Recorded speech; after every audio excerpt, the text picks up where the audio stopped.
Sawa sawa. Aha.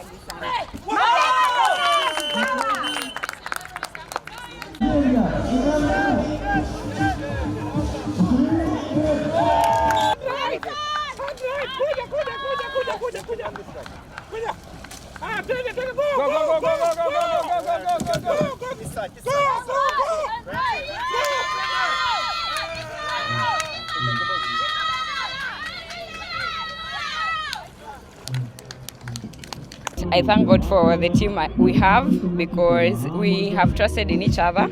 In terms of strategy, I think what worked for us yesterday has not worked for us today. I think if everyone noticed, we had to change the specialists along midway.